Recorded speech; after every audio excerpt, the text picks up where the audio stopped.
दोस्तों, अगर आप स्टॉक मार्केट में लंबे समय तक टिके रहकर करोड़ों कमाना चाहते हैं तो आपको यह समझना पड़ेगा कि स्मार्ट इन्वेस्टिंग सिर्फ नंबर्स की गेम नहीं, यह माइंडसेट की गेम है।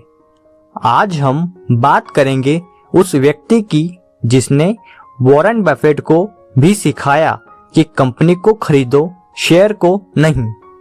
फिलिप फिशर और उनकी timeless book common stock and uncommon profit की ये किताब सिर्फ इन्वेस्टिंग की नहीं बल्कि पेशेंस और ऑब्जर्वेशंस की फिलोसॉफी पर डिपेंडेंट है। तो चलिए शुरू करते हैं। Chapter 1, investing is about business not just stock. Fisher कहते हैं, जब आप किसी कंपनी में इन्वेस्ट करते हैं तो आप उसके बिजनेस के हिस्सेदार बनते हैं, सिर्फ शेयर खरीदने वाले नहीं। मतलब आपको प्राइस मूवमेंट नहीं, बिजनेस क्वालिटी को एनालिसिस करना होगा। की पॉइंट, कंपनी के प्रोडक्ट कितने यूजफुल हैं, मैनेजमेंट ऑनेस्ट है या नहीं, क्या बिजनेस फ्यूचर के लिए तैयार है या नहीं। ऑथर कहते हैं, कंपनी के पीछे के लोग सबसे बड़ा असेट्स होते हैं। वॉरेन बफेट का कोट याद करो, buy a business that even an idiot can run because someday one will. यह सोच यहीं से आई थी। Chapter 2, the 50 point checklist. Fisher ने 50 सवाल बताए जिनमें आप किसी कंपनी को परख सकते हैं। फर्स्ट, क्या कंपनी इनोवेटिव प्रोडक्ट बनाती है? दूसरा, क्या उसके पास लॉन्ग टर्म विजन है? तीसरा, क्या उसका आरएसडी स्ट्रॉन्ग है? फोर्थ, क्या मैनेजमेंट ऑनेस्ट और कैपेबल है? क्या सेल्स और प्रॉफिट दोनों कंसिस्टेंट बढ़ रहे हैं? क्या कंपनी अपने एम्प्लॉय का ध्यान रखती है? क्या कस्टमर लॉयल है? क्या कंपनी की कॉस्ट कंट्रोल पॉलिसी इफेक्टिव है? क्या बिजनेस स्केलेबल है? क्या कॉम्पिटिशन्स आगे हैं? क्या कंपनी डिविडेंड देने से ज्यादा री इन्वेस्ट करना पसंद करती है? क्या लीडरशिप फ्यूचर रेडी है? क्या मैनेजमेंट मार्केट रूम्स और रिएक्ट नहीं करती?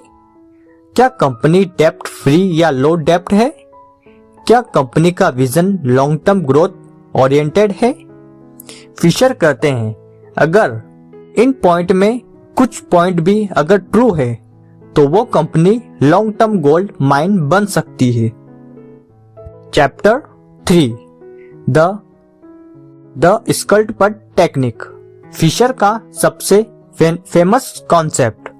मतलब किसी कंपनी के बारे में सिर्फ बैलेंस शीट से मत सीखो, उसके एम्प्लॉय, सप्लायर्स, डिस्ट्रीब्यूटर और कस्टमर से बात करो, क्योंकि रियल ट्रूथ नंबर में नहीं, लोगों के एक्सपीरियंस में छिपा होता है। उदाहरण के लिए, अगर किसी कंपनी के सेल्समैन खुद उस कंपनी के प्रोडक्ट नहीं खरीदते तो कुछ ना कुछ गड़बड़ है। आपको इनसाइड एज देखना पड़ेगा कि आपके जो कंपनी के इन्वेस्टर है वो इस कंपनी में भरोसा करते हैं या नहीं।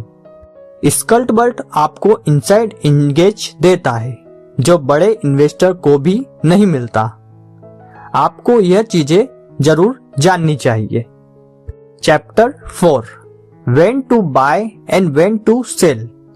फिशर का कहना था, great company rarely available at cheap prices.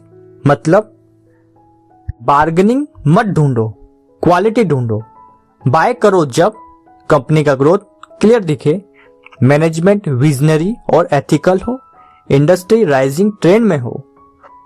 Cell करो जब बिजनेस फंडामेंटल्स गिरने लगे, मैनेजमेंट अनएथिकल हो जाए या कंपनी की ग्रोथ सिचुएशंस पर पहुंच जाए।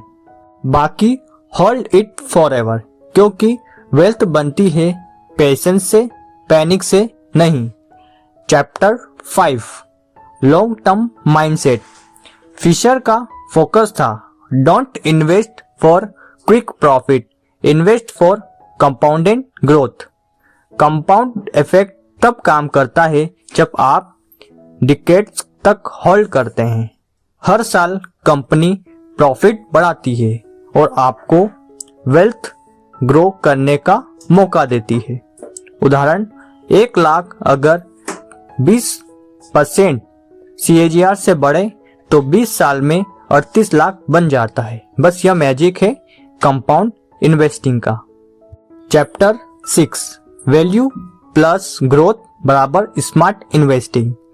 फिशर ग्रोथ इन्वेस्टिंग के पिता माने जाते हैं, लेकिन उन्होंने वैल्यू इन्वेस्टिंग को भी बैलेंस किया। वो कहते हैं वैल्यू इन्वेस्टिंग तब बेस्ट है जब आप ग्रोथ की कीमत समझते हैं।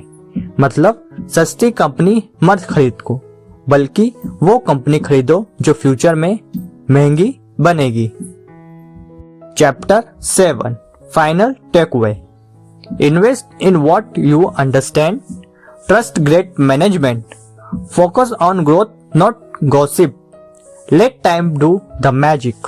फिशर की सबसे बड़ी सीख, स्टॉक मार्केट में जीतने का तरीका सिंपल है, बड़ी कंपनी में छोटा हिस्सा लो और उसे बढ़ते देखो।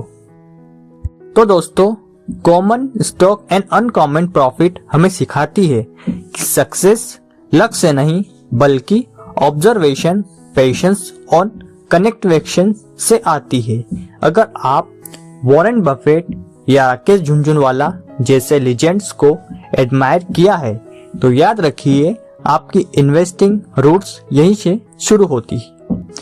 अगर आपको यह वीडियो बुक समरी पसंद आई हो तो इसे लाइक और चैनल को सब्सक्राइब करना ना भूलें। फिर मिलेंगे ऐसे किसी इंटरेस्टिंग बुक समरी के साथ।